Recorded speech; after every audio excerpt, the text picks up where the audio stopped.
नमस्कार, आप देख रहे हैं एवन छत्तीसगढ़। मैं हूं विक्रम सिंह राजपूत। तो शुरू करते हैं खबरों का सिलसिला। सरगुजा से खबर है। सरगुजा लोकसभा क्षेत्र से कांग्रेस ने युवा कांग्रेस की राष्ट्रीय सचिव से जुड़ी खबर है। राष्ट्रीय सचिव और टीम राहुल की सदस्य शशि सिंह को चुनावी मैदान में उतारा है। शशि सिंह को राहुल गांधी की करीबी माना जाता है। साथ ही पूर्व डिप्टी सीएम टीएस सिंहदेव की भी करीबी है। शशि सिंह छत्तीसगढ़ के उन चुनिंदा नेताओं में से हैं जो राहुल गांधी के भारत जोड़ो यात्रा में शामिल थी। बता दें कि शशि सिंह वर्तमान में सूरजपुर जिले से जिला पंचायत सदस्य हैं।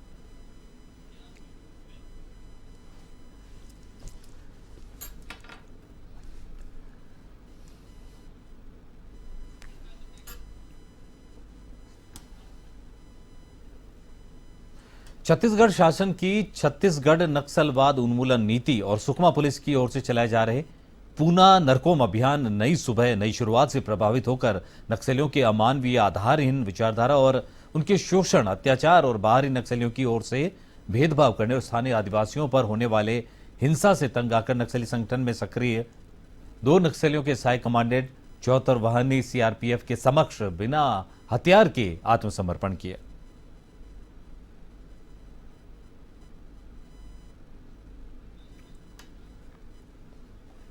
होली का त्योहार पूरे देश में हर्षोल्लास के साथ मनाया गया। भाजपा के वरिष्ठ नेता राम किशुन सिंह और जिला पंचायत सदस्य अंकुश सिंह की ओर से स्थानीय लोगों के साथ उनके सेमरा स्थित पेट्रोल पंप पर होली मिलन का समारोह आयोजन किया गया, जिसमें सामरी विधायक उद्धवेश्वरी पैखरा नगर के सभी गणमान्य नागरिक शामिल हुए और राम किशुन सिंह ने सामरी विधायक ने सभी को गुलाल लगाकर होली की शुभकामनाएं दी। विधायक बना ली वैसे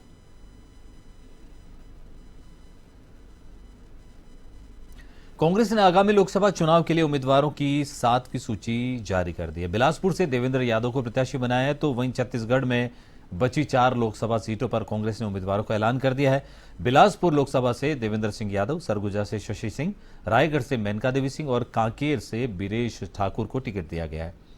कांग्रेस ने इससे पहले 7 उम्मीदवारों की घोषणा कर दी है और 4 प्रत्याशियों के नामों के ऐलान के साथ अब छत्तीसगढ़ की सभी 11 सीटों पर कांग्रेस के अधिकृत सामने आ चुके हैं। तो भाजपा ने पहली ही सभी सीटों पर प्रत्याशियों का नामों का ऐलान कर दिया था।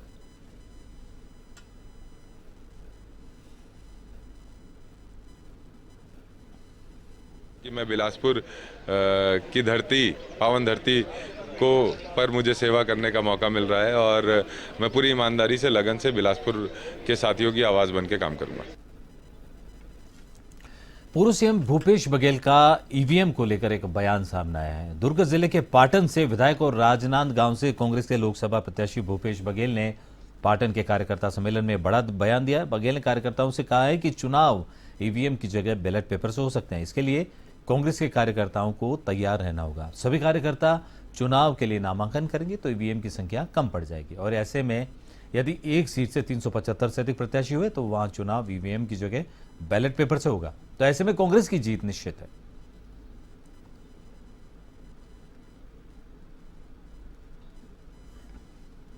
खबर दुर्ग से है, जहां दिवंगत वासुदेव चंद्राकार के जन्मदिन पर मालवीय चौक पर उनकी प्रतिमा पर माल्यार्पण श्रद्धांजलि अर्पित की गई। इस दौरान उनके स्वजनों के साथ साथ पूर्व सांसद, पूर्व विधायक, महापौर, पूर्व महापौर सहित अनेक लोगों की उपस्थिति रही।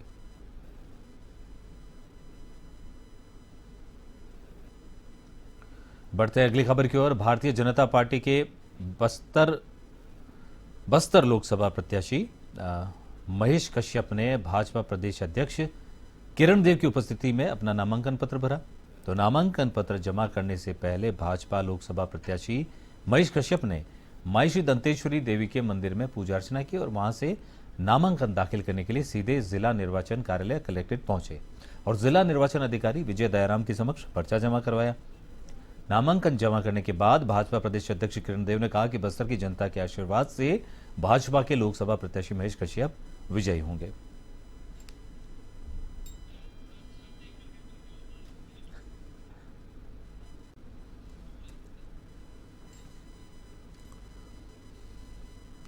वही लोकसभा चुनाव में कांकेर सीट से प्रत्याशी बीरेश ठाकुर दूसरी बार लोकसभा चुनाव लड़ने जा रहे। साल 2019 में 6000 वोट से उन्हें भाजपा के मोहन मंडावी ने हराया था और कोरर के रहने वाले बीरेश ठाकुर कृषक हैं।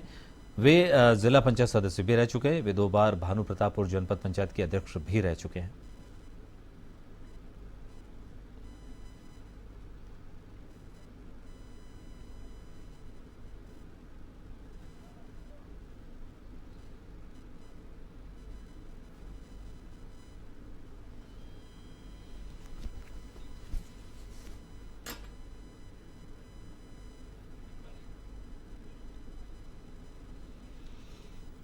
स्वास्थ्य मंत्री श्याम बिहारी जायसवाल ने परिवार के साथ होली खेली। श्याम बिहारी होली मिलन समारोह में होली के गीतों पर नाचते हुए नजर आए।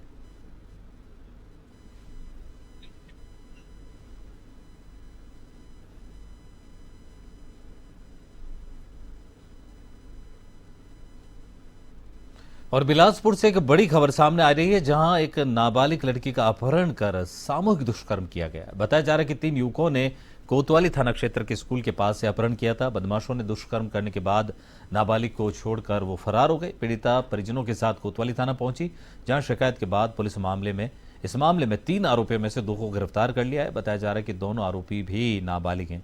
मुख्य आरोपी अभी तक पुलिस की पकड़ से बाहर है। इसमें नाबालिग बच्ची द्वारा ये बताया गया कि वो उसे देर रात एक लड़के ने उसे बुलाया था, जिससे वो पूर्व में परिचित थी। जब वो महारानी स्कूल के पास पहुंची तो वो लड़के के साथ अन्य 2 और उसके अन्य साथी थे। कुल 3 लोग थे। तो उसे जबरदस्ती गाड़ी में बिठाया और उसके बाद उसे दूसरे जगह लेकर जाके उसके साथ अनाचार दुष्कर्म किया। इस पर सूचना पर से पुलिस ने तत्काल FIR पंजीबद्ध किया गया और साथ ही साथ जो बच्ची है उसका अभी मेडिकल भी कराया गया है और साथ ही साथ उससे अभी पूछताछ भी जारी है। और इस मामले में जो भी इन्वॉल्व जो भी लड़के थे उसकी भी पता तलाश जारी है पुलिस द्वारा और अभी संदेहों से भी पूछताछ की जा रही है। दुर्ग जिले के रसमड़ा स्थित जेडी इस्पात फैक्ट्री में बड़ा हादसा हो गया। दरअसल देर रात इस्पात फैक्ट्री की जलती हुई भट्टी में एक मजदूर गिर गया। मजदूर ने सेफ्टी किट नहीं पहना था, जिसकी वजह से जलती भट्टी में जलकर उसकी मौके पर ही मौत हो गई।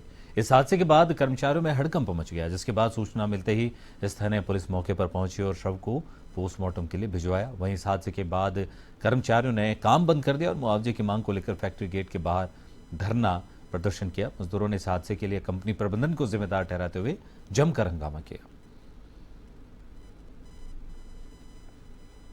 ये जो कंपनी मालिक जो अभिषेक जो गोयल है वो जिम्मेदार है और कंपनी के प्रबंधक जिम्मेदार है। उन पर नियमानुसार कार्रवाई होनी चाहिए, उनके खिलाफ FIR होनी चाहिए। और जो मजदूर की मृत्यु हुई उनके लिए हम 15 लाख मुआवजा की मांग कर रहे हैं। पुलिस अधीक्षक से भी मिलेंगे और उनसे हम निवेदन करेंगे कि उनका जो सरकार का जो विभाग है, स्वास्थ्य और सुरक्षा विभाग और श्रम विभाग, दोनों विभाग को निर्देशित किया जाए, जांच कराई जाए और उनके नियमानुसार जो है उनके परिजनों को मुआवजा दिलाया जाए। कांग्रेस वॉर रूम के अध्यक्ष शैलेश नितिन त्रिवेदी के नेतृत्व में कांग्रेस के कुछ स्तरीय प्रतिनिधिमंडल ने राज्य निर्वाचन आयोग में शिकायत दर्ज कराई है। कांग्रेस विधि विभाग ने कड़ी कानूनी कार्रवाई किए जाने की मांग भी की है।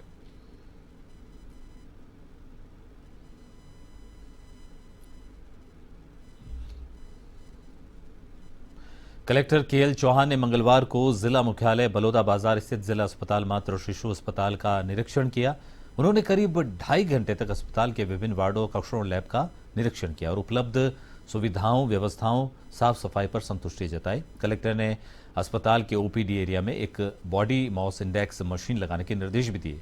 अस्पताल आने वाले मरीज और उनके परिजन इस मशीन से अपने शारीरिक स्थिति जान सकेंगे। तो लिफ्ट निर्माण में देरी पर कलेक्टर ने इंजीनियर और ठेकेदार को फटकार लगाई।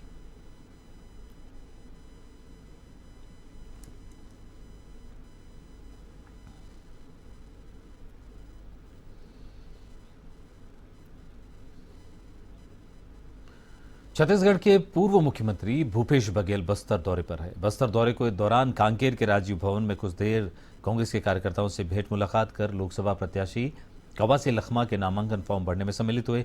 इस दौरान मीडिया से चर्चा करते हुए उन्होंने EVM मशीन पर सवाल खड़े करते हुए कहा कि EVM मशीन बंद कर बैलेट पेपर से चुनाव होने चाहिए।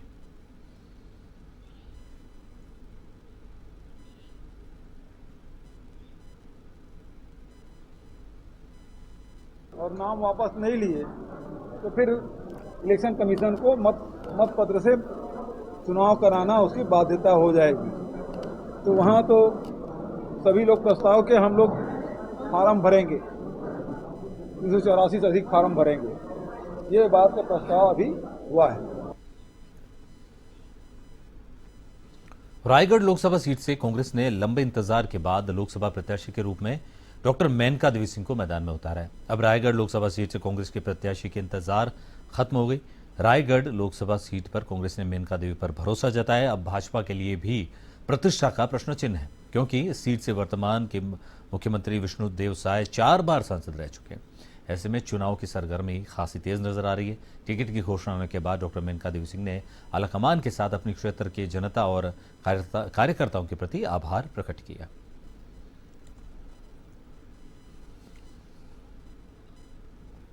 बलरामपुर थाना क्षेत्र के अंतर्गत बुधवार को एक युवक की संदिग्ध अवस्था में उसी के घर में लाश मिलने से क्षेत्र में सनसनी फैल गई। इस घटना के सामने आने के बाद पुलिस मौके पर पहुंचकर शव का पंचनामा करा उसे पोस्टमार्टम के लिए भेज दिया गया। पोस्टमार्टम रिपोर्ट आने के बाद मौत के कारण का खुलासा हो पाएगा। वहीं पुलिस अपनी जांच में जुट गई। इस मामले को लेकर प्रेम प्रसंग की भी आशंका जताई जा रही है, लेकिन पुलिस अभी तक इसे स्पष्ट नहीं कर पाई है।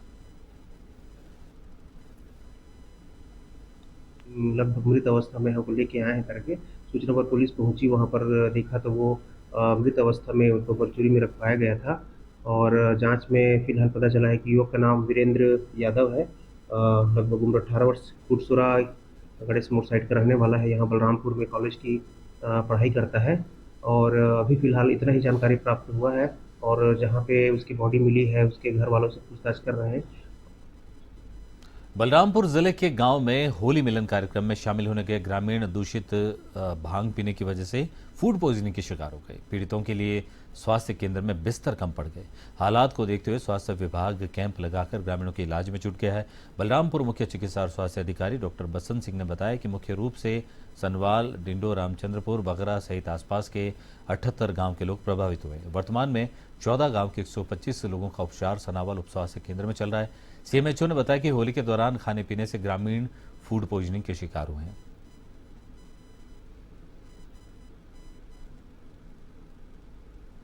सनावल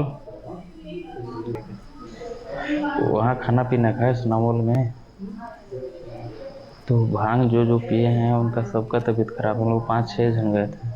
वही सर दस्त में मतलब रुक गया है, मेरा खाली पेट में जलन दे रहा है खाली अधिक करके। वही क्या कैसे हुआ था ये? सर जी वही खा पिया से हुआ है। कहाँ गए? बिलासपुर लोकसभा सीट से प्रत्याशी का ऐलान होने के साथ ही शहर के कांग्रेस कार्यकर्ताओं में बगावत के सुर दिखाई देने लगे हैं। बोदरी के पूर्व नगर पंचायत अध्यक्ष ने आज आमरण अनशन शुरू कर दिया है। मौके पर हमारे संवाददाता घनश्याम गंधर्व ने पहुंचकर की खास बातचीत। लोकसभा चुनाव के प्रत्याशी घोषित हो चुके हैं और पूरा 11 की 11 सीट भी घोषित हो चुके हैं और बिलासपुर शहर में अब सीट मिलने के बाद यहाँ विरोधी प्रदर्शन शुरू हो गए। जैसे कि आप देख सकते हैं कांग्रेस भवन में सीट मिलने पर विरोध प्रदर्शन भी स्टार्ट हो गई है और बिलासपुर से विधायक देवेंद्र यादव को प्रत्याशी बनाया गया है, जिसके विरोध में औरत अनशन पे बैठे हैं जगदीश प्रसाद कौशिक जी, जो भारतीय राष्ट्रीय कांग्रेस कार्यकर्ता भी है और उनकी मांग थी कि बिलासपुर से टिकट ले, जिसे हाईकमान ने इनको टिकट नहीं दिए, जिससे नाराजगी जताते हुए आज अनशन में बैठे हैं और उनसे हम बात करते हैं कि क्या है। बताएंगे किस अनशन में बैठे हैं? जो अनशन का विषय है मैंने लिख दिया है, आगे मैं कोई टिप्पणी नहीं करूंगा। हाईकमान से क्या बात है जिससे नाराजगी जता रहे हैं?